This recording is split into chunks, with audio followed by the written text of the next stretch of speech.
Hi, I'm Laura. And I'm Emma. And we own Coat No Knickers. So we set up Coat No Knickers about 6 years ago in 2008, where we left the theatre costume world to open our lovely little shop, which was sort of all bits and bobs, like vintage pieces and stuff that you need. Accessories. Yeah, that you need for film and costume, really. We thought there was a gap in the market to open something central. Well, we offer a great service where we love to help Style the bride. Yeah, with their dress, to the point of their accessories, their sort of headwear, as we call it. Don't always want to say veil because they feel a bit ill when we say that. And also their shoes. So we feel like we can really cater for all their needs for their big day, really, in their dress. I think our customers are very varied. Yeah, which is really exciting. Yeah. So you can get someone quite young brides.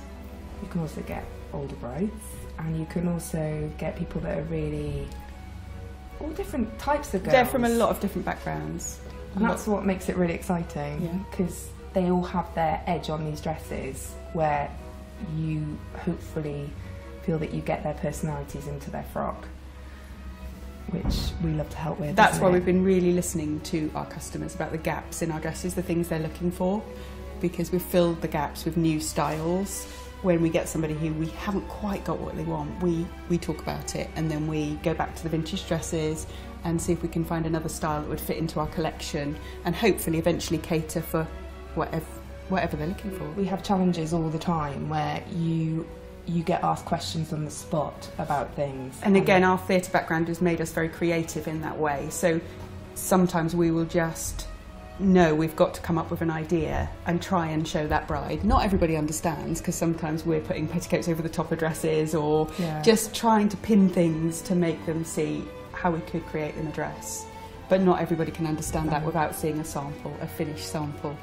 So that can be a huge challenge sometimes, where you know what they want, but you know you can do it. Show them, because they haven't got the creative background like we have to visualise what we can actually do. So in the last 6 years, there's been quite a few memorable moments. Absolute roller coaster till now, hasn't it? It's been amazing just having an idea of opening our business, for it being a little bit of a hobby as well with our old job. Yeah, we thought we were going to carry on doing theatre costume and have the little shop running as well. Well, we still did big West End shows. But now this is more than a full-time job. The penny dropped, and it was like, what sells and how our business grows is Emma and I constantly inputting into it ideas and discovering things from our brides, isn't it? The way Emma and I met is in West End, and Emma was at the top of her game, actually. She did supervising for huge shows, and I came in and assisted with her. So we've always had this respect for each other, and then we grew to really love working together, to the point that we were like, let's go and do something else, didn't we? Yeah. So that's what's really lovely about it, is that we've always had great respect for each other, and we really listen to each other. We both bring different skills into the company, where Emma's got amazing background in making and technical side and all that sort of stuff, and then I'm good at the whole sourcing side and styling people. So we bring. It's brilliant. So basically, the way, if you were coming for a fitting at Coat No Knickers, you normally get to see me first, and I sort of show and tell and show off our collection, and then Emma makes it happen. Once they're one of our brides, once they become one of our brides, then I go about fitting that dress that Laura's sold to them. What I love about Emma and I is that if things take a wrong route, or they feel like there's going to be a low in the business, we act on it straight away, don't we? We go, right, okay, that's not working, let's do this. And that has been our theatre background, actually. Deadline after deadline after deadline. If it doesn't work, you've got to come up with something. They can't go on naked. So I think we've used that in our business way as well. Emma and I haven't got business backgrounds, but we have worked on major West End shows where we have to control everything in costume part. So we've just used those skills in our business. We hate selling to make a quick sale, just to make targets. We definitely don't agree with hard sell. No, because you've got to look after that person for 6 to maybe a year, and if they're not happy in their dress, it's not going to be much fun. So it's much better to take on a client that really wants to be in that dress. So we hate doing the pushy sales tactics, you know. People trust you. They don't, you know, there are people really trust us because we're very honest, because we don't advertise, we don't have the money to always advertise with big stuff, but they are our advert when they leave us. They're the ones that are showing our brand on. And because they get featured in magazines or on blogs, they're seen all over the place. So we don't let them leave until we're really happy with how they look in their dress. Emma actually could potentially be in their dress bag when they open it at the other end, because she's so good at making it spot on. Yeah. From our theatre costume days, we learnt to control budgets, we learnt to really look after people, look after the actors, look after the team around us. Huge deadlines, huge, you know, really fast ones as well. Dealing with a designer who wants everything by tomorrow, you know, just pressures like that we've learnt. And to think on your feet in fittings. And saying no as well, isn't it? Saying yes and saying no. that wouldn't look right. And having the confidence to do that. Yeah, and feel like you're not going to lose your client. But yeah, and bringing that through to our shop and dealing with our brides is the same, you know, but it's different because they're real now. They're not. An actress is real, of course, but it's a show. It's all make-believe, but now it's real. The dress is different. It's someone's dress for their big day that they've spent a lot of money on. It's the most important dress they'll buy. Yeah, and we feel like we can offer that care and attention because of what we've learned in our theatre days, and we've just brought it through our business.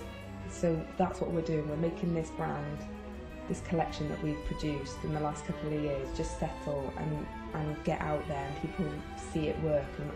Because when you sell it, when you bring out a collection, that collection doesn't get properly shown off till a good 8 months after you've sold it, because your bride doesn't get married till 8 months later.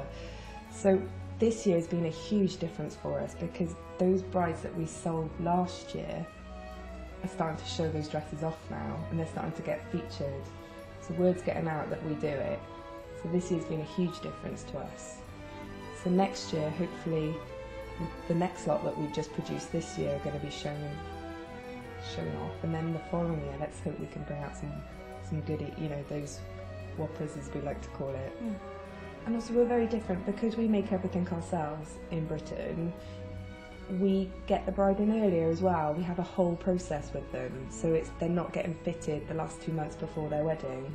Yeah, they don't have to wait too long once they've ordered the dress to get it here, and then we take from overseas, are they? No, and then we take that process really slow and see them over time to make it fit them beautifully.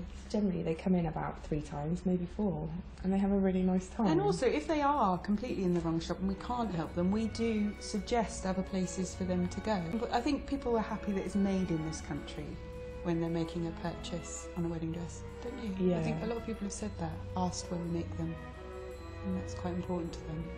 And the way we make them is at a very high standard, so people really enjoy wearing them. They're not,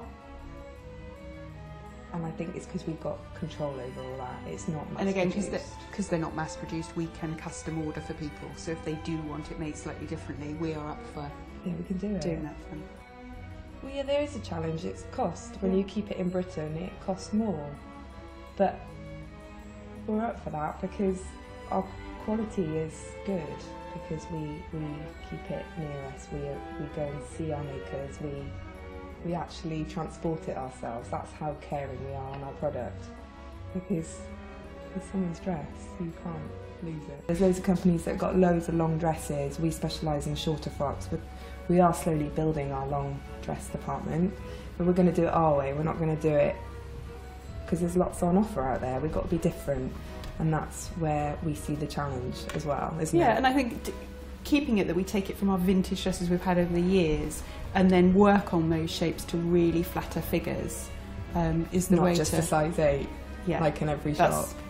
We've got to think of a size 8 and a 22. And we have samples in all sizes as well, which some shops don't. They have very small samples, which isn't very nice if you go and try a dress on and you don't fit into anything. So it's really important to us to keep the samples in all different sizes, so whoever comes, they can fit into several and feel dresses. Good. the advice we got given is when we came up with the idea, we went for financial help within our families actually, and the advice that we got given was, forget it, it's never going to work. That's never going to work. And you know, from your family crushing your dream like that was horrific. So we were like, oh, it was worse than any bank. So the biggest piece of advice we didn't listen to was don't set up a shop. But we wanted to. So we went ahead anyway. And it was really hard because we had great advice from people that were willing to invest in us, who have been in business, so that they said straight away that we would fail, because once we'd done the maths and showed it to them and they did the forecast of the first 8 months, we would have gone under in the second month. So that was a bit of a reality check. So basically we went back to the drawing board. Yes. And decided not to borrow quite as much money, and looked into a scheme where it was set up for new businesses, which actually we couldn't be more grateful for, because we wouldn't be here today without the first location of where we set up, which gave people like us a chance, and more realistic rents and get out clauses. Yes. But that was we were very lucky to have that advice actually, and for someone to forecast our company for the first year, and who still forecasts our company now, so we know where we're at all the time. It's really important not to live for the moment. But except now they're a bit more excited than they were when we started. Yeah, a lot more excited. And yeah, because it was a struggle, and because it was people that were very close to us, we didn't want to fail. We didn't want to let them down either, did we? So it's been quite a goal to get where we are now. I wish people advised us on how it would go, and how one day when will you actually get paid for the work that you produce, because you have so many other people to pay first. So many overheads. Because you don't get a wage anymore. You're not working for somebody else anymore. You're working for yourself. So you're the one that has to bring home the money. So that was a big learning curve, because the first couple of years were really tough, so tough. So, but we were lucky that we still had our theatre days, so we dipped in and out of some shows just to give us some cash flow. But then our business suffered because one of us were away all the time. But yeah, I think that was, and knowing that your business isn't going to be instant straight away as soon as you open that door, you know, it's going to take time. Yeah, it takes a long while to build it up. Now we know. And also the other bit of advice is really, if you're going to promote your business, really promote the right people, because at the first, which we didn't know, we really spent a lot of money on promoting it to the costume world. Yes. Where actually they weren't our customers in the end. It was. But we had to learn that, didn't we? Yeah, but we learned that.